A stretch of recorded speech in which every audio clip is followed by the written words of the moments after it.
Hi hello ನಮಸ್ಕಾರ ಎಲ್ಲರೂ ಹೇಗಿದ್ದೀರಾ? ನಾನು ಸೂಪರ್ ಆಗಿದ್ದೀನಿ. ನಾನಿವತ್ತು ಒನ್ ಡೇ ಟ್ರಿಪ್ ಅಂತ ಹೋಗಿದ್ವಿ ವಿತ್ ಫ್ಯಾಮಿಲಿ.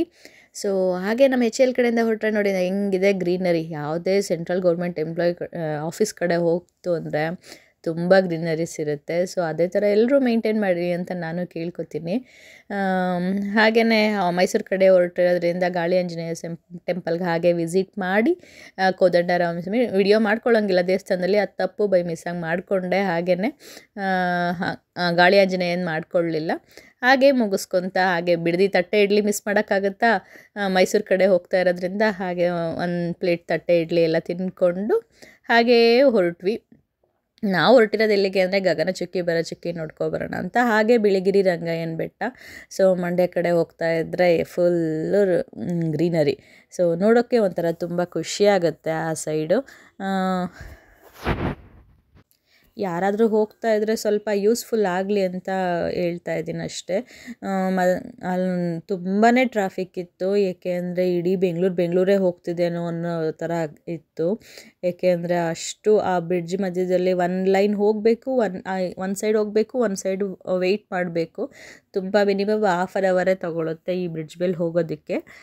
ನಿಮಗೆ ಗೊತ್ತಿರೋ ಹಾಗೆ ಎಲ್ಲ ಕಡೆ ಮಳೆ ಜಾಸ್ತಿ ಇರೋದ್ರಿಂದ ಎಲ್ಲ ನದಿಗಳು ತುಂಬಿದೆ. ನಾನಂತೂ ನೋಡಿರಲಿಲ್ಲ, ಬೆಂಗಳೂರಲ್ಲಿ ಇಷ್ಟು ದಿನ ಇದ್ರೂ ಇಲ್ಲಿಂದ ಜಸ್ಟ್ 2 hours ಆದ್ರೂ ನಾನು ಹೋಗಿರಲಿಲ್ಲ, ನೋಡೋಕ್ಕಾಗಿರಲಿಲ್ಲ. ಸೊ ಹಾಗಾಗಿ ಹೋಗಿ ಬರೋಣ, ಆ ವ್ಯೂ ನೋಡೋಣ ಅಂದ್ಬಿಟ್ಟು ಹೋಗಿದ್ವಿ. ತುಂಬ ಚೆನ್ನಾಗಿತ್ತು. ನಾವು ಫಸ್ಟು ಹೋಗಿದ್ದು ಬಿಳಿಗಿರಿ ರಂಗಯ್ಯನ ಬೆಟ್ಟಕ್ಕೆ. ಅಲ್ಲಿಂದ ಈಗ ನಾನು ತೋರಿಸ್ತಾ ಇದ್ದೀನಲ್ಲ, ಈ ಜಾಗದಿಂದ ಆಲ್ಮೋಸ್ಟ್ ಮತ್ತೆ 6 kilometers ಇದೆ. ಕಾಡು ಮಧ್ಯದಲ್ಲಿ ಹೋಗಬೇಕು. ಎಲ್ಲೂ ಒಂದು ಪ್ಲಾಸ್ಟಿಕ್ ಕೂಡ ಬಿದ್ದಿರಲಿಲ್ಲ. ಆ ಥರ ನಮ್ಮ ಫಾರೆಸ್ಟ್ ಡಿಪಾರ್ಟ್ಮೆಂಟ್ ಅವ್ರು ಮೇಂಟೈನ್ ಮಾಡಿದ್ದಾರೆ. ತುಂಬಾ ಖುಷಿಯಾಯಿತು ಅದನ್ನು ನೋಡಿಬಿಟ್ಟು. ಅಟ್ಲೀಸ್ಟ್ ಓಕೆ, ಇಲ್ಲಾದರೂ ಅಟ್ಲೀಸ್ಟ್ ಪ್ಲಾಸ್ಟಿಕ್ಸ್ ಎಲ್ಲ ಅವಾಯ್ಡ್ ಮಾಡ್ತಿದ್ದಾರಲ್ಲ ಅಂತ ಹೇಳಿಬಿಟ್ಟು ಇಲ್ಲಿಂದ ನಾವು ಬೆಟ್ಟಕ್ಕೆ ಹತ್ತಿದ್ವಿ. ತುಂಬ ಜಾಸ್ತಿ ಏನು ಮೆಟ್ಲಿರಲಿಲ್ಲ, ಒಂದು 20 ಮೆಟ್ಲಿದೆ ಅಷ್ಟೇ. ನಾನು ಬಿಳಿಗಿರಿ ರಂಗಯ್ಯನ ಬೆಟ್ಟಕ್ಕಿದೆ ಮೊದಲನೇ ಬಾರಿ ಹೋಗಿದ್ದು. ನಿಮಗೂ ಯಾರಿಗಾದರೂ ಇಷ್ಟ ಇತ್ತು ಒನ್ ಡೇ ಟ್ರಿಪ್ ಥರ ಹೋಗಬೇಕು ಅನಿಸಿದ್ರೆ ಈ ಜಾಗನ ಪ್ರಿಫರ್ ಮಾಡ್ತೀನಿ. ತುಂಬ ಚೆನ್ನಾಗಿದೆ, ಒಂಥರ ಪೀಸ್ಫುಲ್ಲಾಗಿದೆ.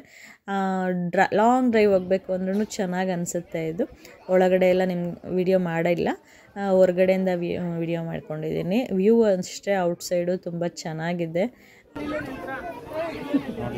ಫಸ್ಟ್ ಇಲ್ಲಿದ್ದು ಎಂಟ್ರಿ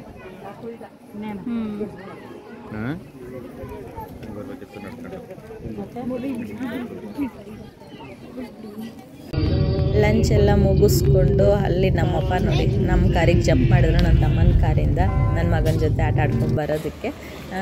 ಅವರೆಲ್ಲ ಒಂದು ಕಾರಲ್ಲಿದ್ದು ಆಲ್ಮೋಸ್ಟ್ ಒಂದು 20 members ಇದ್ವಿ. ಬಟ್ ಎಲ್ಲರಿಗೂ ಕಂಫರ್ಟಬಲ್ ಇರಲ್ಲ ಅಂತ ನಾನು ವಿಡಿಯೋ ಮಾಡಿಲ್ಲ. ಆಮೇಲೆ ಅಲ್ಲಿಂದ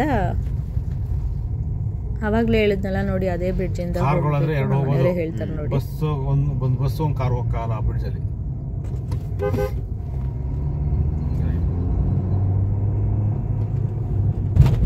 ಎಷ್ಟು ಫಿಶ್ ಸ್ಟಾಲ್ ಇದೆ ಅಂತ ಹೇಳಿದ್ರೆ ಅಪ್ಪ, ಅಲ್ಲೇ ನದಿಲಿ ಏನಾದರೂ ತೊಗೊಂಡು ಮೀನು ಇಟ್ಕೊಂಡು ಇಲ್ಲೇ ಮಾಡ್ತಿದ್ದೀವಿ ಅನ್ನೋ ರೇಂಜಿಗಿತ್ತು.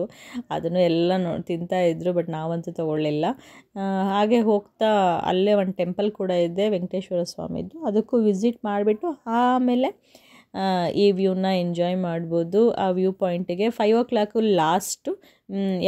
ಈ ಇನ್ಫಾರ್ಮೇಷನ್ ಗೊತ್ತಿರಲಿ ಅಂತ ಹೇಳ್ಬಿಟ್ಟು ಹೇಳ್ತಾ ಇದ್ದೀನಿ. ಆಫ್ಟರ್ ದಟ್ ನಾಟ್ ಅಲೌಡ್, ಓಕೆನಾ? ಹಂಗಾಗಿ ಆರಾಮಾಗಿ ವಿತಿನ್ 5 o'clock ಹೋಗ್ಬಿಟ್ಟು ನೀವು ಆರಾಮಾಗಿ ಬೆಂಗಳೂರು ರಿಟರ್ನ್ ಆಗ್ಬೋದು. ತುಂಬಾ ಚೆನ್ನಾಗಿದೆ. ಒನ್ ಡೇಗೆ ಫ್ಯಾಮಿಲಿ ಜೊತೆ ಆರಾಮಾಗಿ ಹೋಗಿ ರಿಟರ್ನ್ ಬರೋದಕ್ಕೂ ನಿಮಗೇನು ತೊಂದರೆ ಆಗೋದಿಲ್ಲ. ಆರಾಮಾಗಿ ಮಾರ್ನಿಂಗ್ ಬೆಳಗ್ಗೆ ಎದ್ದು ಆಫೀಸ್ಗೂ ಹೋಗ್ಬೋದು, ಅಂಥ ಸ್ಟ್ರೈನ್ ಕೂಡ ಆಗೋದಿಲ್ಲ ಅಂತ ಹೇಳ್ತೀನಿ. ರೆಸಾರ್ಟ್ಗೆ ಹೋಗಿದ್ದು, ಧರ್ಮಸ್ಥಳ ಹೋಗಿದ್ದು ತುಂಬ ವೀಡಿಯೋಸ್ ಇದೆ. ಬಟ್ ನಮ್ಮ ಫ್ಯಾಮಿಲಿಯಲ್ಲಿ ಯಾರೂ ಕಂಫರ್ಟಬಲ್ ಇಲ್ಲ ವಿಡಿಯೋ ಮುಂದೆ.